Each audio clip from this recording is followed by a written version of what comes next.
The next topic is electric fields. What is meant by an electric field? There are two types of charges. One is your static charge and another one is your dynamic charge. Static charge means the charge will be at one fixed place. Dynamic charge means due to the change that continuously the charges will be moving. So static charge produce electric field. A body is said to be charged if it has a excess electrons or deficit of electrons. Suppose if the body has a excess of electron, it is said to be a negatively charged, and if the body is having a deficit of electrons, then it is called as a positive charge. This is how we need to identify whether it is a positively charged electron or negatively charged electron. Negatively charged electron means the body will have a excess of electrons. Positively charged means the body has a deficit of electrons. So a body can either have a excess of electron or a deficit of electrons. Field due to positive charge due to the charge is field due to positive charge, and this diagram represents field due to negative charge.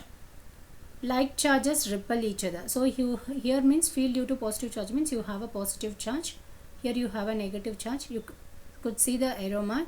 Positive charge means the arrow mark is outwards, negative charge means the arrow mark is inwards. This is the direction of the field when you have a positive charge or negative charge.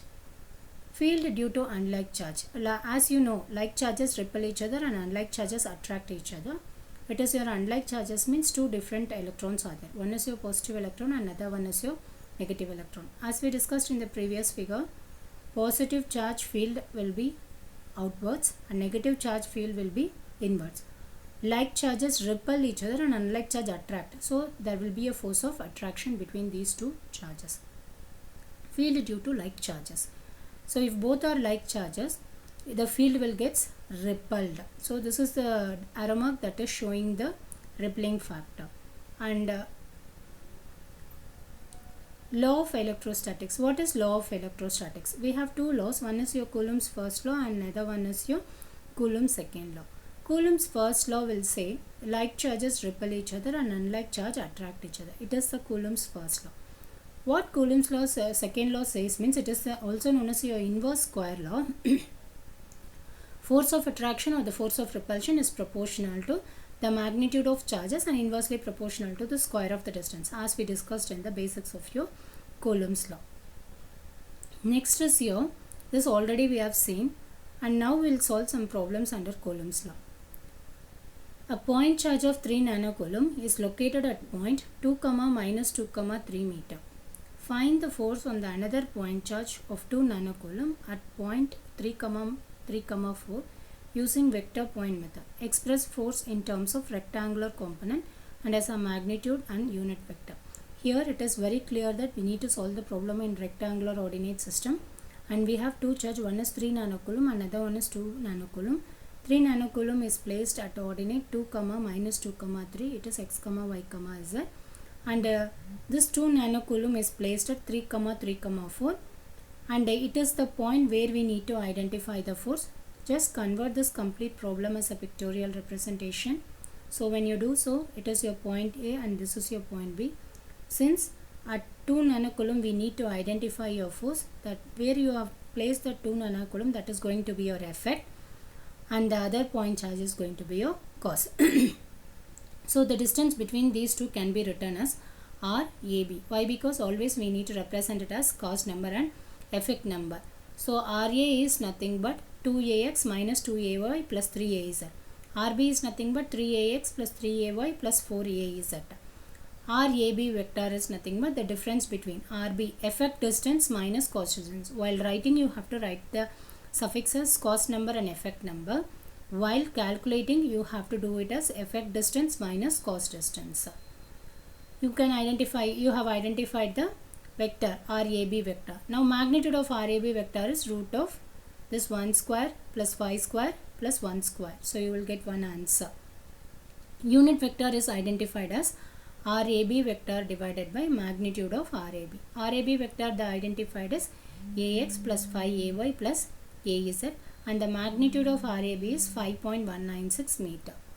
After doing so, you have to identify your Coulomb's law FAB. Formula is Q1 into Q2 divided by 4 pi epsilon R square into ARB vector. It is your unit vector. So in this, RAB is nothing but your distance vector. Then substitute it. What is the value of Q1 here? Q1 is nothing but the charge at cost A, and Q2 is nothing but the charge available at point B, which is considered as your effect. So consider charge Q1, Q2 value is 3 nanocoulomb, 2 nanocoulomb they had given. So nano means 10 to the power of minus 9. So 3 into 10 to the power of minus 9 multiplied by 2 into 10 to the power of minus 9. These 2 is nothing but your Q1 into Q2 divided by 4 pi epsilon. Epsilon is nothing but epsilon naught into epsilon r. The value of epsilon naught is 8.854 into 10 to the power of minus 12. Here you are going to assume epsilon r is equal to 1. After substituting and reducing, you will get 9 into 10 to the power of 9. RAB is nothing but magnitude. The magnitude what we have identified is 5.196, that we need to substitute over here.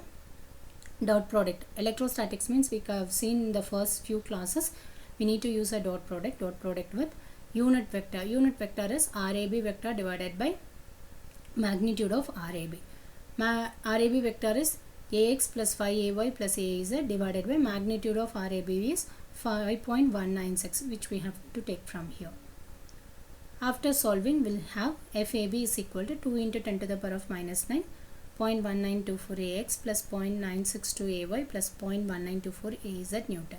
The magnitude of FAB is 2 into 10 to the power of minus 9 Newton. Otherwise, we can write it as 2 nanonewton. Coming back to the second problem, a 2 microcoulomb positive charge is located in vacuum at point 1, 3, minus 2, minus 4, and a 5 microcoulomb negative charge. So first charge is your positive charge and second charge is your negative charge, is placed at point 2, 1, minus 4, 2. Find the vector force on the negative charge. So in this 5 microcoulomb, we need to identify the vector force. And what is the magnitude of force on charge Q1? So for the first case, vector force on negative charge means at minus 5, we need to identify the vector force. So this is going to be your effect, and the other charge is going to be your cause. Now we can identify, as we have seen in the previous problem, the distance between these two can be written as R12. Why we are writing it as R12? Because it is your cause and this is your effect. So I can identify R12 is equal to effect distance minus cause distance. R2 minus R1.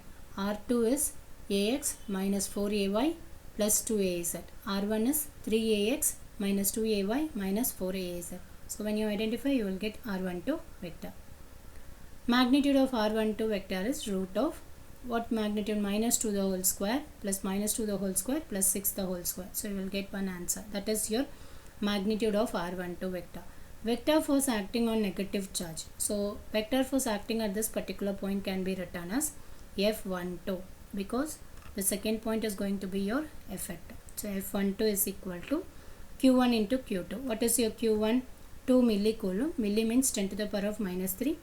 And 5 microcoulomb. Micro means 10 to the power of minus 6. 2 millicoulomb. 2 into 10 to the power of minus 3. And minus 5 microcoulomb. So 5 into 10 to the power of minus 6. Divided by 4 pi epsilon. 4 pi epsilon, after simplification, you will get 9 into 10 to the power of 9. Divided by magnitude of R is root 44, or you can specify 6.6332. In dot product with, it is your unit vector. After simplifying, you will get F12 is equal to minus 0.616 AX vector minus 0.616 AY vector, here, plus 1.85 AZ vector Newton. Magnitude of the force on charge. So here from till here, the first point is over. Magnitude of force on charge at point P1. So at this point, if I want to identify the force, then this is going to be my effect and it is going to be my cause. So likewise, we need to identify your distance vector. Here force can be written as F21 because it is my cause and this is my effect. So while writing, I have to write it as cause number and effect number. Q1 into Q2 divided by 4 pi epsilon R square. Since only the magnitude has, no need of identifying your unit vector. After substituting, you will get F21 vector is equal to minus 2.045 Newton. It is the magnitude of your vector force acting at point 1, and this is the vector force acting at point 2. This is how you need to solve the problems under Coulomb's law.